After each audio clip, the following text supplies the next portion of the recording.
hello, and welcome back, guys and girls, to another episode of Let's Play Final Fantasy I. So, I suppose you guys would like an explanation for my prolonged absence for the past month and a half. Well, you see, during my time in Miami, I've been vacationing a little bit too much, and I've had a little too much fun over there, and celebrating Christmas and New Year and all that jazz. So, therefore, I've had neither the time nor the inclination to do any Let's Plays. So, it's about time that I get off my lazy butt and continue doing Let's Plays, right? Okay. So let's continue on. I hope you guys aren't too mad at me. You're not, are you? I hope you're not. Maybe you're mad at me. Oh, okay. Well, I don't care. I don't care if you're mad at me. Okay. Well, anyway, so one thing that we haven't done in a really long time is sell all our useless crap. Woo!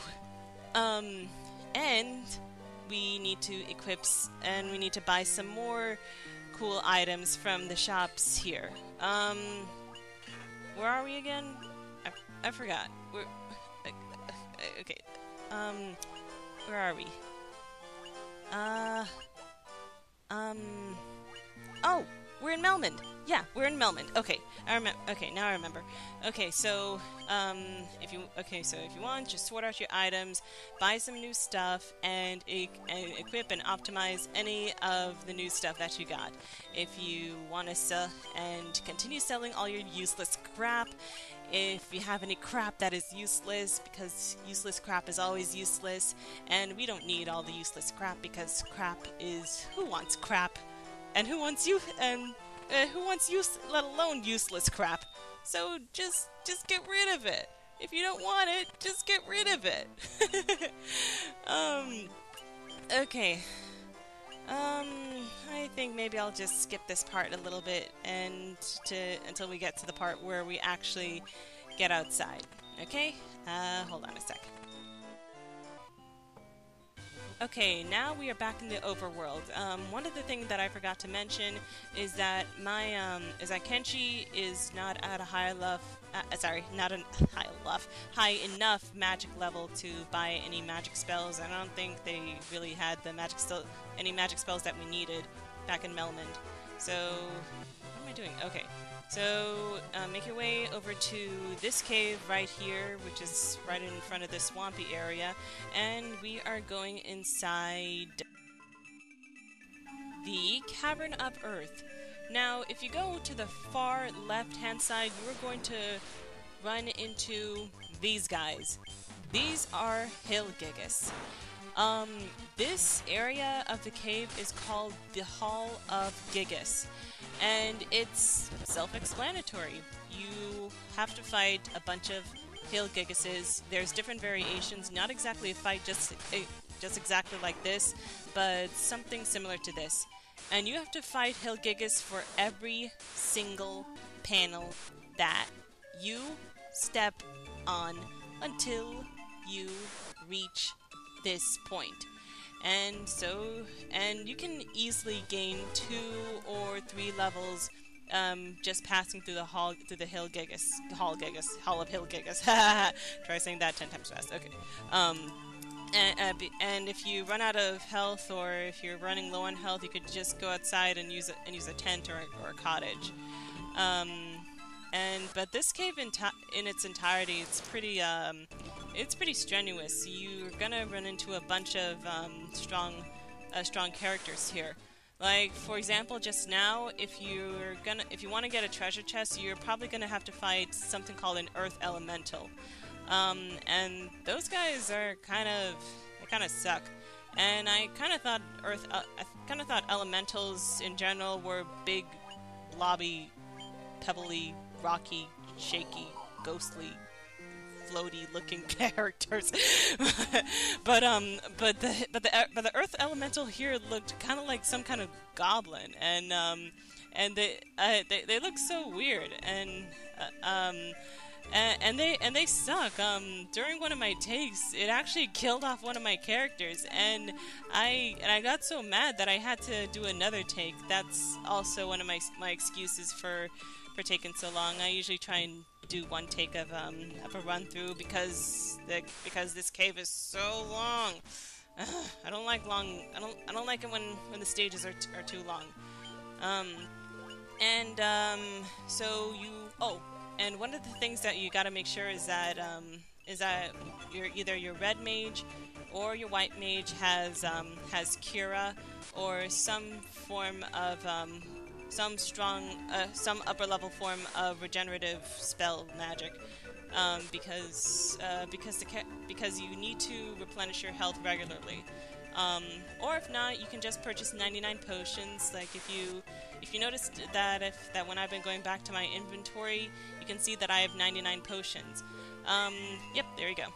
And because there's so many, because I obtained so much gil, I was actually able to purchase so many potions.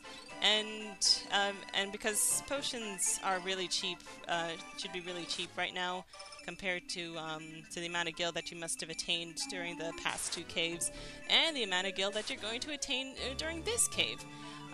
But this cave is really long and winding, so unless you know your way around, you can get lost very easily. And your goal is to make it to the bottom floor, which is B3. We just completed B1, and now we're going on to B2. But one of the other things that I like about this cave is that it contains the weapon for your thief that I've used for, I guess, for the remainder of the game, and it's called the Coral Sword. The Coral Sword is it works well against water type, water type fiends or enemies. Fiends. That's the name of monsters they use in Final Fantasy X. Okay, but anyway, the Coral Sword, no, we didn't pick it up yet, so I guess we didn't, so go back to Warm Color. Okay, yeah, the Coral Sword is a really good object. If you haven't gotten it, I suggest you really pick it up when you get over to this area. But if you're already ahead of the game and you still didn't get it, I guess you could come back here and try and get it. Even though this is one of my least favorite areas of the game, since I actually died here. Ugh, I hate dying. Nope. Okay, here we go. There we go. That's where you get the Coral Sword. And as usual, we run to all these annoying bats who get in our way and try and prevent us from achieving our goal. So, and I don't even know what our goal is. Oh yeah, it's to pick up all 4 crystals. And this is actually the cave where you're gonna pick up your first crystal, but I don't think this video is gonna cover it right now. I think we're probably gonna pick up the first crystal in the next video. But in this video, we are just going to pick up some treasures and make our way to the boss of this game. And not to spoil anything, yeah, not to spoil anything.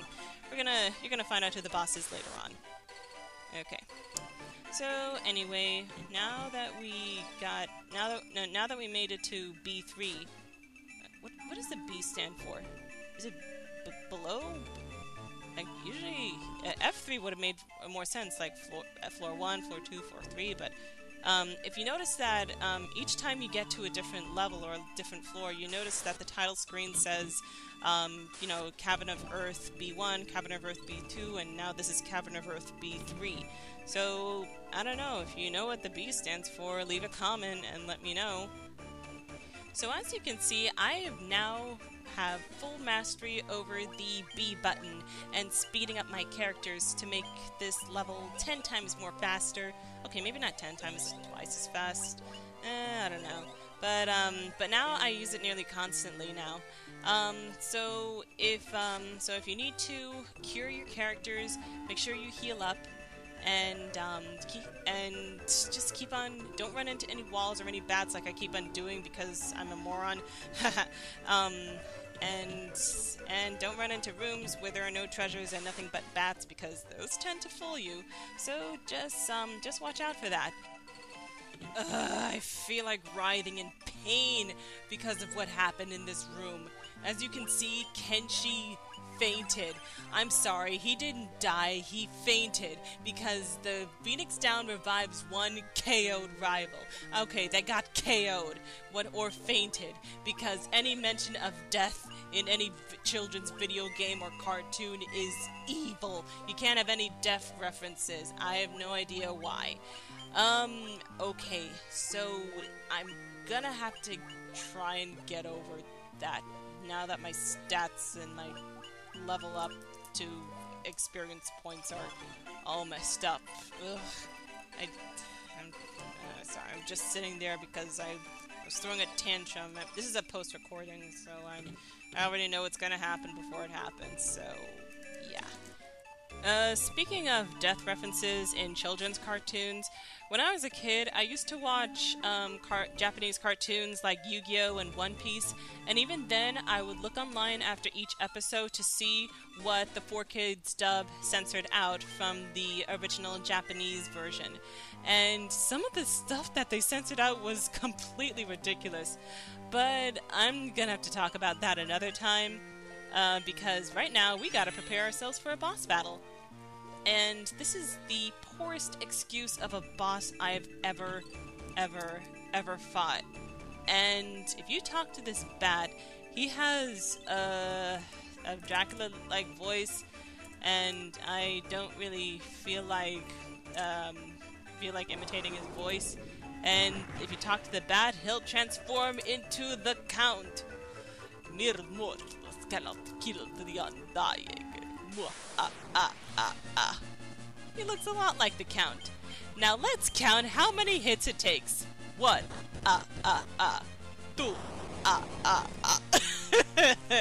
Okay, 2 hits.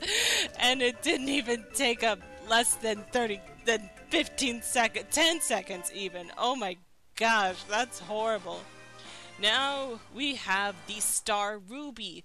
That's all we came here for. We tortured ourselves for 3 floors. And now if you go past this door, you'll go to this tablet. If your character's poisoned, go ahead and antidote him. Or her. I think Ayano's a her. I have no idea. And a stone slab is set on the floor. Now, if you don't feel like climbing through all 3 floors again, you can actually teleport yourself back to the overworld if you feel like you're gonna die of boredom just by going through all 3 floors. So, when you have the chance, go ahead and sleep, or using a sleeping bag. I can't talk today. I don't know why I'm stammering so much. Yeah, use a tent or a sleeping bag or a cottage on any of your characters in order to replenish. Okay, so our next stop is just going back over this piece of land and going to a cave that you may or may not have tried going inside earlier. But this time we are going inside the Giant's Cave, and in here we are going to meet this big old and talk to him. Whoa, nice noise. You have Star Ruby. Give me Star Ruby and I let you pass. Okay, here's a Star Ruby. Stop being so creepy. What are you doing to it? Crunch. Munch. Nothing tastier than rubies. Okay, this is kind of weird. Watch what happens to him. Keep a close eye on him. Just look at... Okay, so after you nod, he disappeared into the wall. There's like no door for him to go through. Okay, I'm almost at the 15-minute mark, so I'm gonna stop here. So next time we are going back to Melmond or the cavern area, and we're going to finish our original mission over there. So, goodbye. Goodbye, goodbye, goodbye.